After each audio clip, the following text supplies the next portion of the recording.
Spring ball is finally here. What do we need to learn in this year's spring ball? And also we talk some UCF basketball. Is Antonio Brown really good for the UCF brand? Hello, everybody, and welcome back to Charge On. As always, I'm your host, Sean Green. Before we get started, as always, a quick word from our sponsor, BetOnline. BetOnline continues to be your number one source for all your basketball wagering needs, including pro and college hoops throughout the year. With up-to-the-minute odds, stats, and trends, you can follow your favorite team's path to the playoffs with in-game live betting, contests, and all the best player props. Experience the world's best wagering platform anytime from your desktop or your mobile devices. Head to BetOnline today to become part of the team, and remember to use promo code BELIEVE for your 50% welcome bonus on your first deposit. BetOnline, where the game starts. We've also got another great sponsor. I told you about them this week. They are back again. Cut is a new peer-to-peer social betting platform that's legal in 40-plus states. Cut has customizable odds, tracking capabilities, and an entire social network with group chats, user profiles, and rewards. All payments, no need for Venmo. Listen, if you've ever bet against your friends, this is the app to do it. If your friend thinks a guy's going to go over and you think he's going to go under, this is the perfect opportunity. No need to bet $5 and say, I'll pay you through Venmo. You pay it through the app. You see if your bet wins. If it cashes, you get it. Nick and me do this a lot. We consistently have disagreements about what we think a player is going to do in a certain game, or, if a team's going to win a certain thing. So this is the perfect app for us here at Charge On. It should be a perfect app for you. Go try it out. Use our promo code BELIEVE UCF. That's BLEAV UCF, and try it. We've also put the link down in the description. Put your money where your mouth is. All right. Nick Geddes is back. It only took a year for him to finally make his return to the Charge On podcast. But he's back.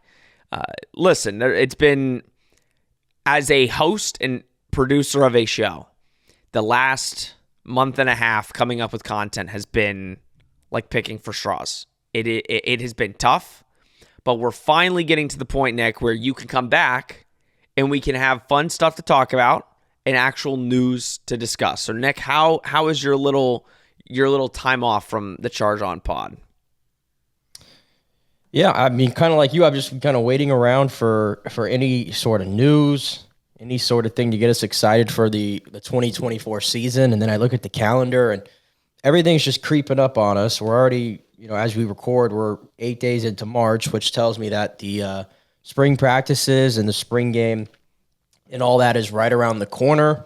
And then we get to that just lull during the summer. And then before you know it, we'll have the Big 12 media days where we get some more info, and then we're going to be full swing into this by August. So we're making our way there, but until then, we've had some good sports to hold us over. Basketball, which we'll get into, and hell, probably won't talk about it much today, but I think baseball coming in at 9-1, went over the Gators and everything. So still some other sports to follow, but obviously our bread and butter is mostly football. So we'll look ahead to some spring, I guess, here today. Yeah, I will say, if you guys didn't already see, I do have a new, I don't want to call it show, I guess. I guess the name speaks for itself. UCF Report on the Zone Heads Orlando Podcast Network. Brandon Kravitz, asked me to do it. I think it's a good opportunity, Nick, to talk about other sports that we don't really talk about on this show. We usually get about a 30, 45-minute window, and especially in football season, it's football 24/7 for us. There's no talking about other sports. So if you're a UCF baseball fan or a UCF softball fan, this kind of gives you the opportunity to, get kind of that itch. You get to go and I get to talk about those other sports. So if you need, or if you really want to hear those sports, I'd go over there. But here we're going to talk about UCF basketball and football today, and we'll start with football. But listen, I think the reason last year it didn't feel this way, because this year it's felt really tough with the news. Like, we have not gotten a lot of news. It's been kind of dry the last month. I think I literally thought realignment last year for us, Nick, saved our January and February, basically. Because I think with all the realignment, and maybe even the summer, because of realignment, we always had something to talk about. We always had an episode ready because there was news every single week regarding some team, regarding some conference. This year, it's been quiet so far. Now, I'm hoping in the summer, the realignment talk kind of picks back up because there's a lot of new stuff coming and teams wanting to leave there's a lot of stuff that's coming up in the summer. But I think that's what it was. Last year just felt like there was never a break. This year, it's been a real dead off season. Yeah, it certainly has been, especially for UCF. Is that necessarily a bad thing? No. I kind of miss the days when the off season was the off season. Yeah. And I feel like I've been so personally worn out for the last couple years, not just on this show, but in so many other different avenues of what I do, with the constant, how can we change college football? How can we blow this up? And I think the latest thing that we had, I guess, going back to last week, was the whole changes in the playoff. Not just officially going to 12, but the whole thing of, all right, now it's going to 12, but now kind of we want to go to 14. And I'm like, yeah, can we see what 12 looks like? And then, we have the two mega conferences now who, make no mistake about it, they have their finger on the pulse of the sport, and they run it basically, the SEC and the Big Ten, trying to get their own automatic bids into said 14 team playoff scenario. So I guess that impacts clearly everyone else, and that would include UCF if they ever got to that point. But yeah, outside of that, we've had a nice relatively, I know there's all these NIL things going on too, and scandals and what's going on with Tennessee and all that, but I personally have no problem with the quiet off season. I personally don't. No, I'm good with it. I'm just glad that we're at a point with spring ball here that, hopefully we'll get a little news coming out of camp. And that's what I wanted to really get into today. I wrote down, kind of 5 talking points or 5 things, the top 5 things that I'm looking forward to in spring ball. That I think it's not just me. I think you, Nick, UCF fans, that I get spring ball is basically just to start your install, right? It's to get guys in the weight room. It's to get part of, if not all of your install in. And then when you come back for fall camp, you already have about 14 practices in from spring that you can just get going. So my thing is, I think, listen, when John Rice Plumlee came here at QB, right, we were like, oh, it's a QB competition between him and Mikey Keene. But realistically, Nick, me and you, I think both know, as soon as John Rice signed on that dotted line, he was the starter in spring. Like, they might have been splitting reps, but the thought process was John Rice Plumlee was going to be your starter in fall camp. So kind of wrote down 5 things, 5 talking points that we can go through of what we kind of want to hear or see out of spring camp. Number 1, probably the most obvious question we need is who impresses at linebacker. You brought in a million linebackers in the transfer portal. You have a lot of young guys that were already on the roster. You lose your top 2 starting linebackers. Who stands out? It'll be interesting in that spring game, like, who are they throwing out first? Is it just who they view and who they envision being your starting number 1 and number 2 for the spring game? Is it just going to be a complete mix and match where they don't even know, so they're just going to try everybody out? I think this is truly, Nick, we're going to find out in the next 14 practices who separates himself heading into fall camp. What do you think? Yeah, I think that's everybody's number one observation probably is what this linebacking room is going to look like. And I would have to say, the big name there is Ethan Barr, I think clearly. He's got the experience coming from Vanderbilt. He's got the size. And, if not for Nick Saban deciding to step away, clearly he'd be a Washington Husky. So clearly the team that came as the runner-up for the national championship felt so highly of him that they decided to get him into their building, or at least tried to. But that opened up the door for UCF.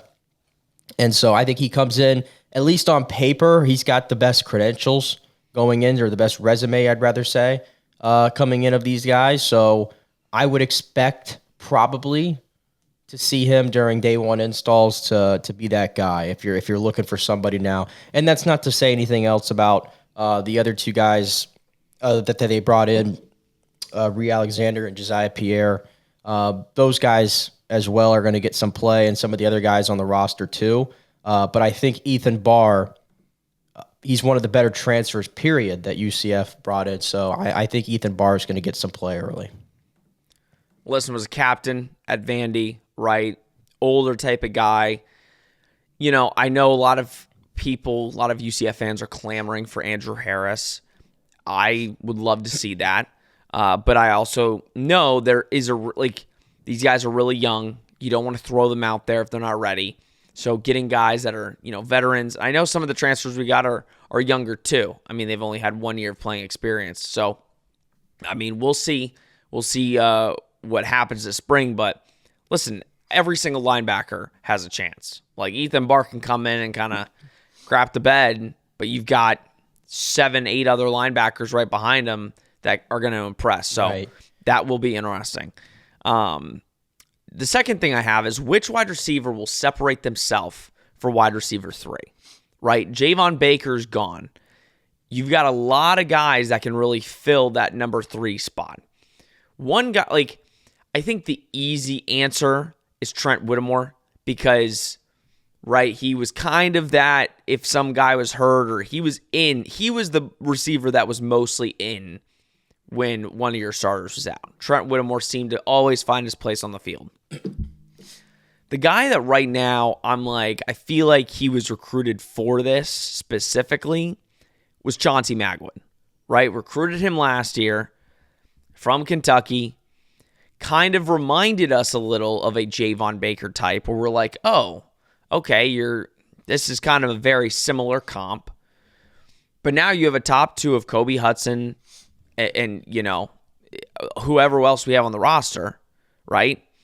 And I think a guy like Chauncey Magwood could come in and really take that Javon spot. I know Kobe is also very similar, but Kobe plays in different spots. He's more of a slot, can play on the outside, but I really do think Chauncey Magwood could separate himself as that kind of deep threat wide receiver. But you have a lot of guys there, Nick. You have a lot of wide receivers.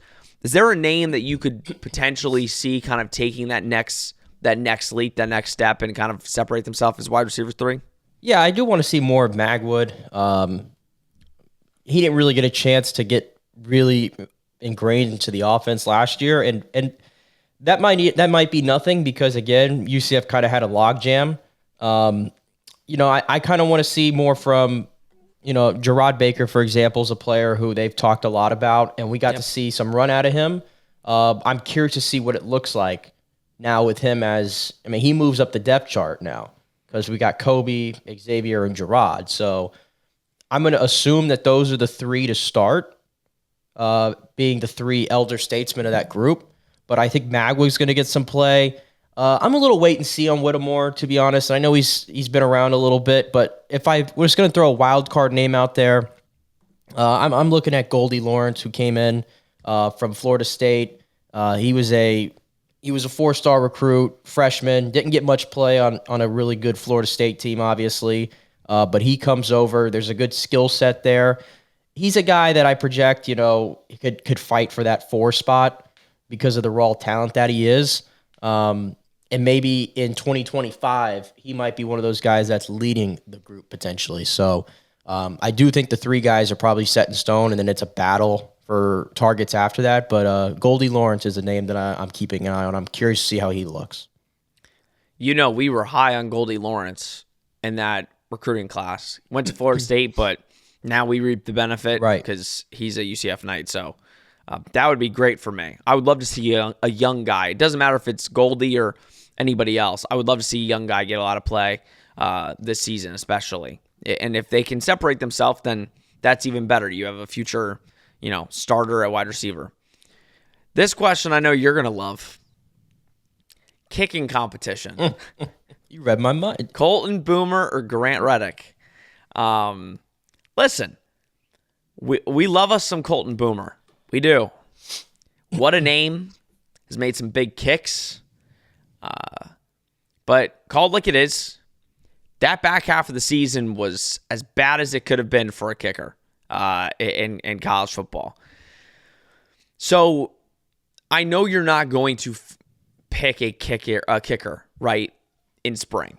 You're going to do your normal routine. You're going to see how both of them are playing.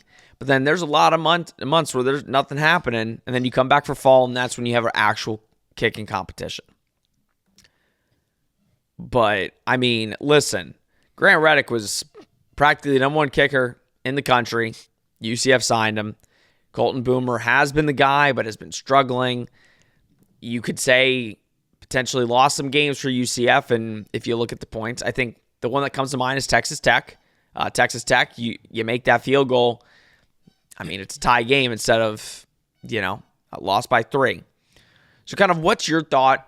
I know, like, the first thing you don't think of is a kicking competition in college, but, I mean, with how bad Colton was ending that season, and I'm sure he's put in work, but you would think Colton's put in a lot of work. Grant Reddick wants to get on the field. So, I mean, that's definitely a storyline to talk about heading into spring. I certainly put a lot of stock into it because #college kickers is a real thing, folks. And, Colton Boomer unfortunately showed up on a few of those college kicker reels at the end of the season. And, of course, we love Colton Boomer. I mean, he was kind of like almost a symbol of the university. I don't know.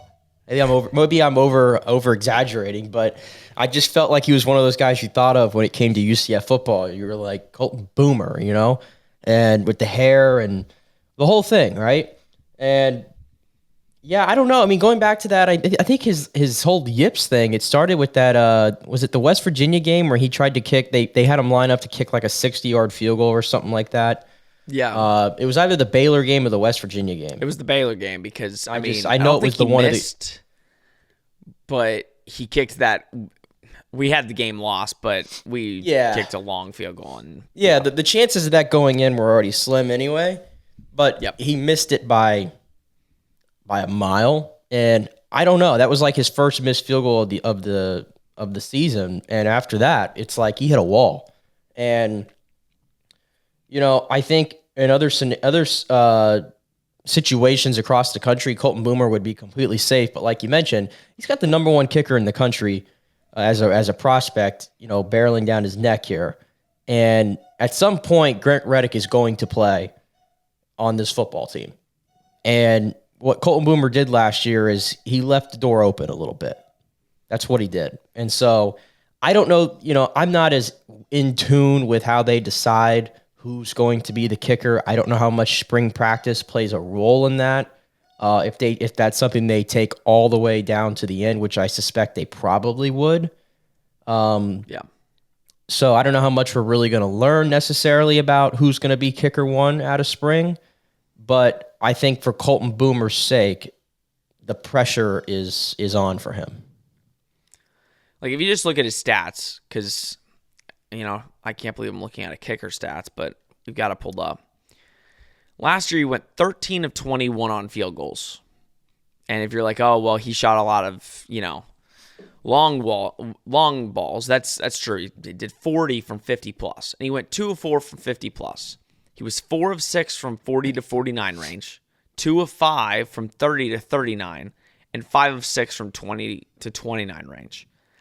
If you look at his previous year, he was 7 of 7 from 20 to 29, 4 of 4 from 30 to 39, 3 of 3 from 40 to 49, and then 0 of 1 from 50 plus. So I get it. He kicked a lot more in certain moments. Some of them, like the Baylor loss, didn't really matter. But I mean, if you look, up until Baylor game, he was perfect. He actually missed all of his kicks in the Baylor game. That was field goals. He was 0 and 1 from 30 to 39, and then 0 of 1 from 50 plus. And then, I mean, he had a good game against OU, then missed a kick in Cincinnati from 40 to 49. Oklahoma State, he made 1 field goal. And then he was 1 of 2 in Texas Tech, which that's 3 points. 0 of 2 in Houston game, and then 1 of 2 in Georgia Tech. So, I mean, and then extra points is another story. He was 48 from 50 from extra points. I thought he missed more. But listen, I think it'll come down to fall. That's what I'm assuming. But I know the coaching staff, that is definitely a thing that they didn't think they were going to have to talk about or think about heading into the end of last year until Colton kind of started to be on a decline. But we'll see whoever wins. May the best kicker win, and hopefully both minds are in a good spot. Number 4, the offensive dynamic between Gus, Tim Harris Jr., and Darren Henshaw. I think this is really weird, Nick. I'm going to be honest. I get everything that came out when Tim Harris was signed, that basically Gus took play calling duties away from Darren Henshaw to the West Virginia game, and he kind of became the offensive coordinator again. This is a weird dynamic. You don't usually see a guy that got hired to be offensive coordinator and call plays get his play calling duties stripped in the middle of the year and then gets replaced by a new offensive coordinator that previously worked at the school and then stay on as an offensive analyst or whatever, co-OC and quarterback coach. That's weird. So I think it'll be interesting this spring ball because, again, most of the guys on offense are the same guys, right? A couple differences here and there, but their offensive coordinator was Darren Henshaw, and then it was Gus. Now it's Tim Harris Jr., and I'm sure Gus is calling plays still, but what does UCF's offense need to do in terms of coaches, in terms of Gus, Tim, and Darren? What does the dynamic need to be successful? To make sure there's a cohesiveness, but not I have input or I have input. What does it need to be in this spring ball? Well, I'll tell you this. To that situation, it smells to me. I'm not a fan of Gus necessarily, because this whole play of demoting Henshaw and bringing Tim Harris back into the fold, it sounds like Gus is trying to really take things over, I guess, for lack of a better way of saying it. I know that makes it sound so dirty, like I'm taking this whole thing over, but it kind of plays like that, like taking the play calling over. And I just worry because in the college football world that we live in, I just don't think it's very possible to be the guy that's so hands-on like that and have your duties everywhere, because it's not just as simple as calling plays. You're calling plays. You're making the in-game management decisions. You're making the timeout decisions. And then you're worrying about everything else that goes under the sun off the field that nobody here can even understand, right? You're worrying about recruiting. It's a lot on a head coach, and I hear so many of them talk about, especially ones, during this cycle who have gone to the NFL, they're like, man, I just wanted to coach again, because that's how life as a college coach is. So I worry a little bit of how this is all going to work out. I think we've taken our issue with some of Gus's play calling before as well. So I don't know if there's going to be necessarily a perfect science to this.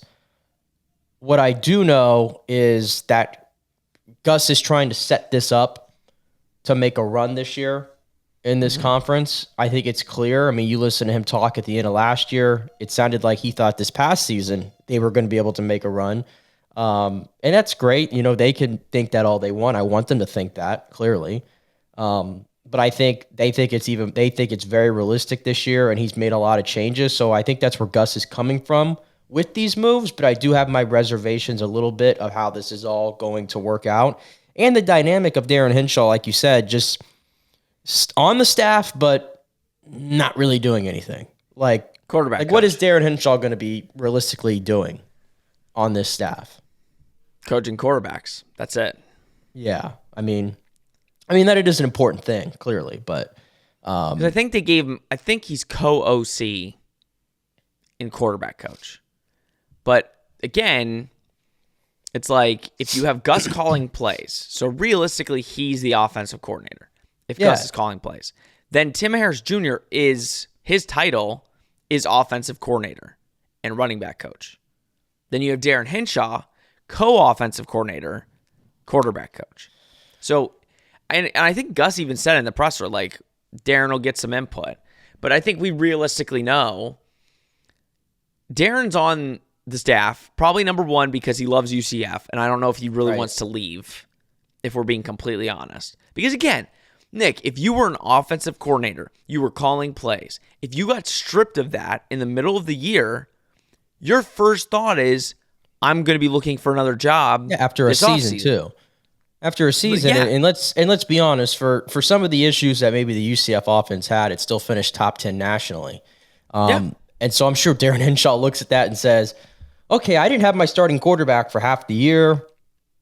We couldn't stop a nosebleed on defense for half the season. We couldn't stop the run.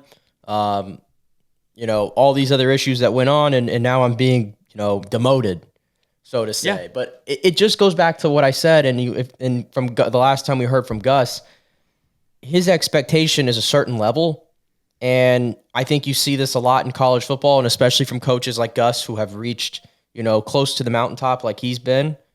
There's a standard there, and it goes to even goes to the Ted Roof hiring. It's a guy that he's familiar with, he's comfortable with, and who knows? Addison Williams might eventually grow into that position. But Gus wasn't going to sit here and wait around for that to happen.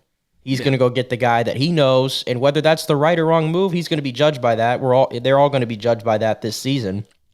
But that's what it reads right now is Gus is going back to his roots, and that's I'm calling plays and I'm bringing in guys that I'm familiar with, and everybody else that might have a good future, so to say, we're going to have to wait on that because I want to win football games right now. Well said. Let's move to our final number 5. Most thing we're looking forward to, or wanting to hear more about is who impresses as quarterback 2, as QB 2. Listen, KJ Jefferson's QB 1. He's the basic reason why everybody's so excited about UCF this season. Call it like it is.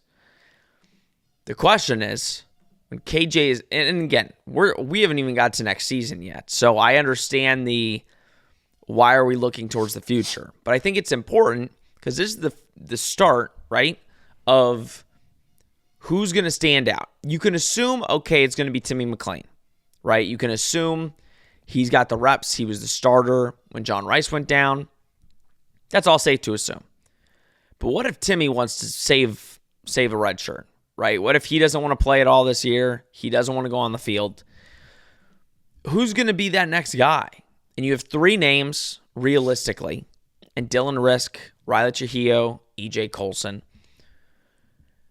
It'll be interesting to see who's the more, like, the obvious choice, Nick, where you would think whoever would come into spring camp and show out is Dylan Risk, right?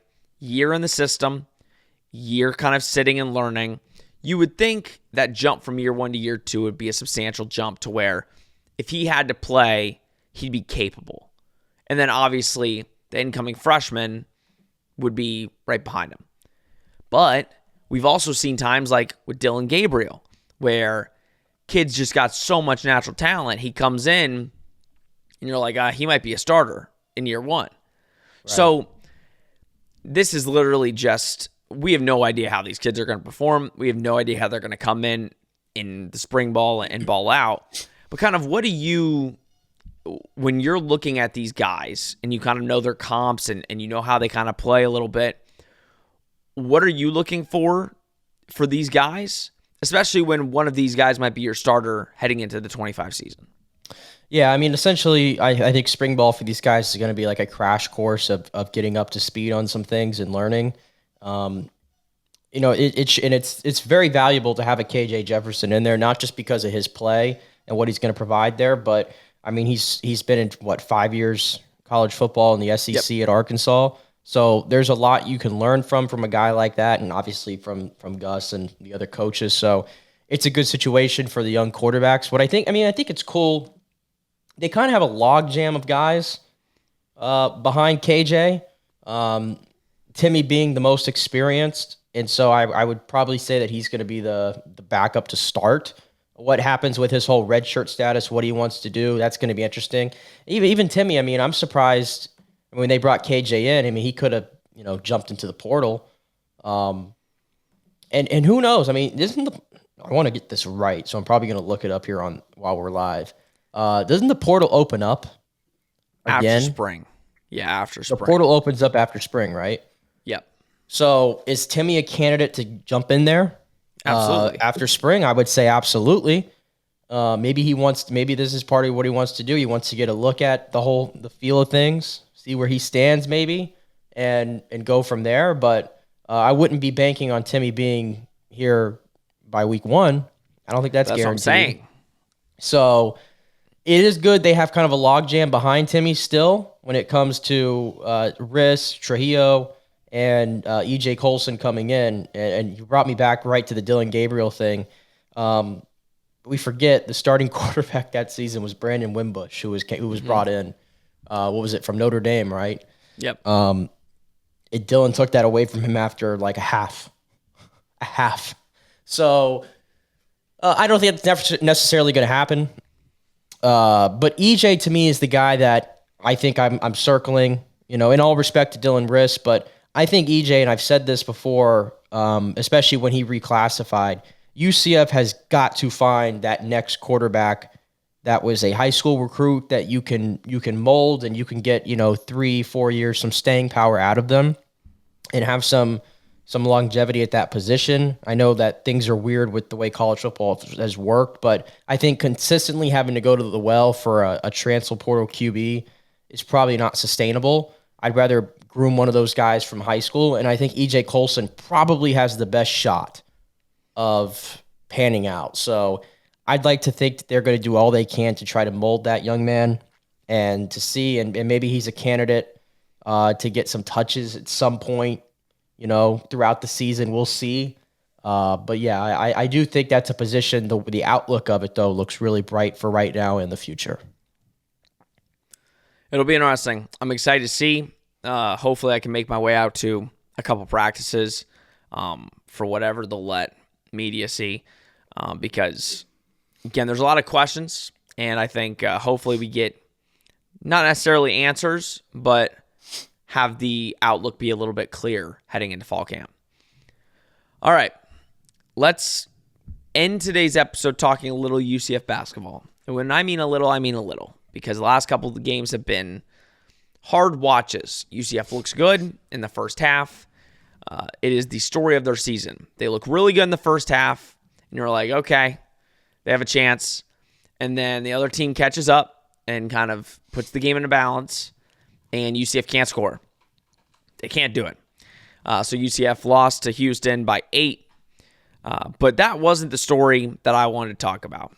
And, Nick actually texted this to me, and I'm like, you know what?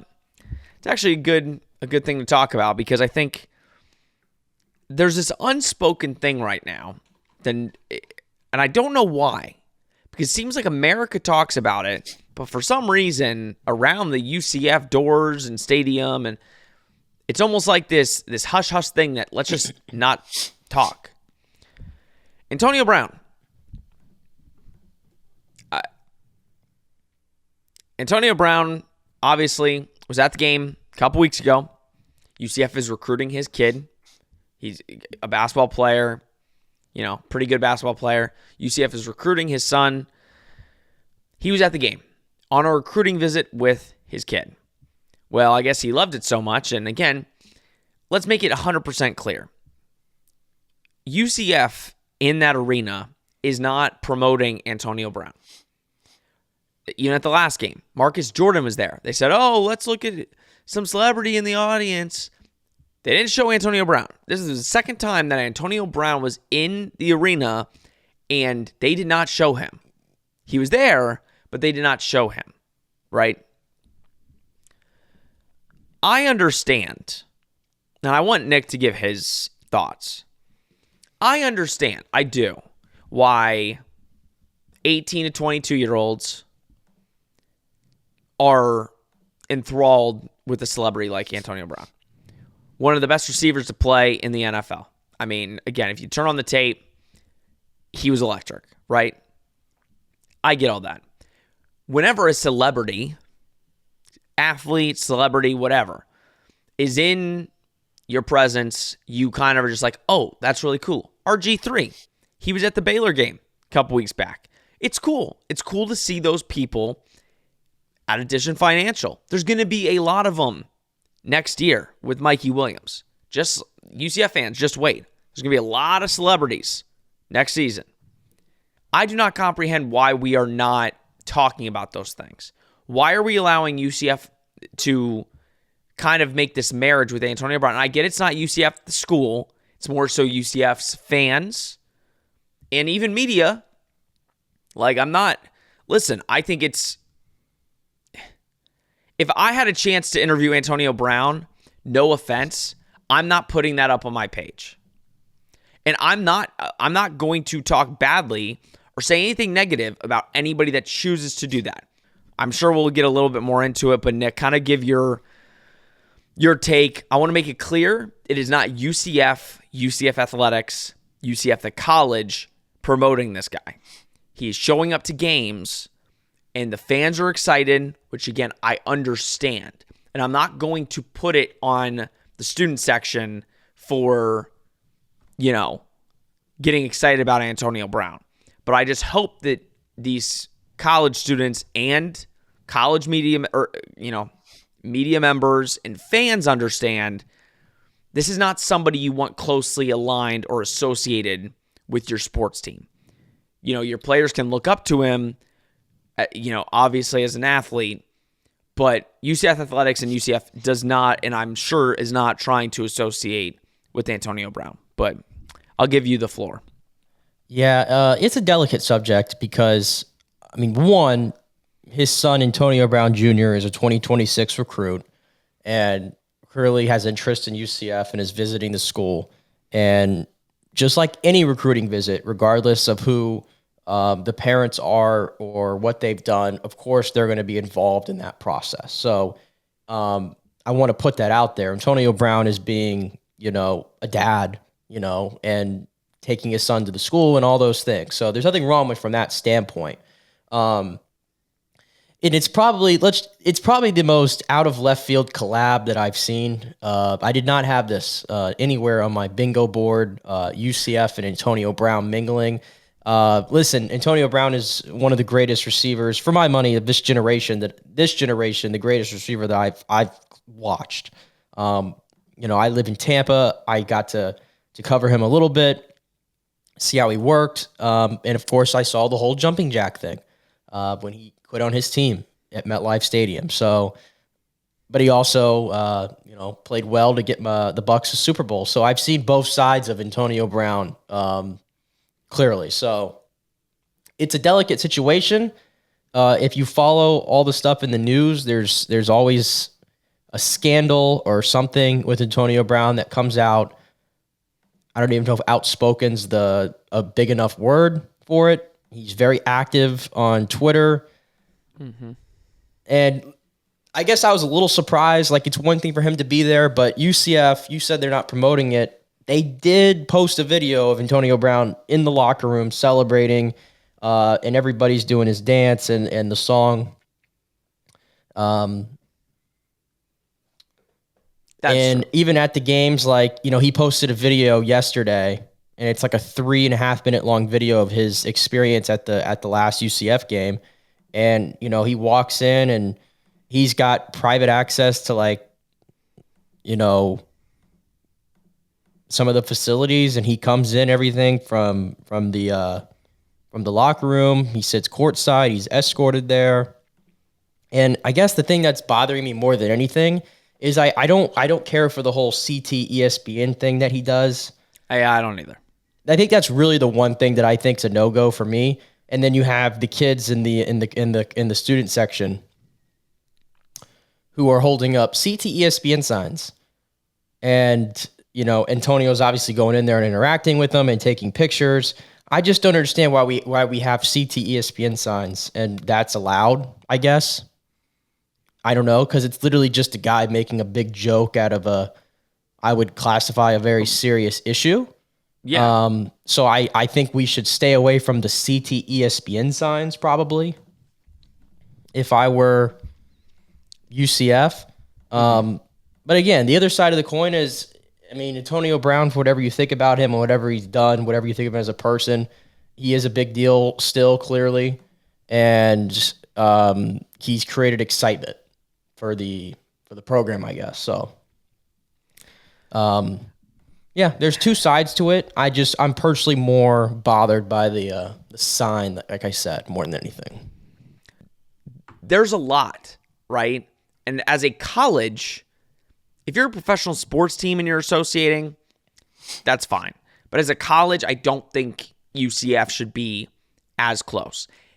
But at the same time, I understand it all. I get it. But to your point, Nick, I would tread with caution, and I would hope that people surrounding UCF and around UCF would understand if it becomes a marriage between Antonio Brown and UCF, does that give UCF a good look? Is that good for UCF, or is that bad for UCF? But do you have anything else to add on that?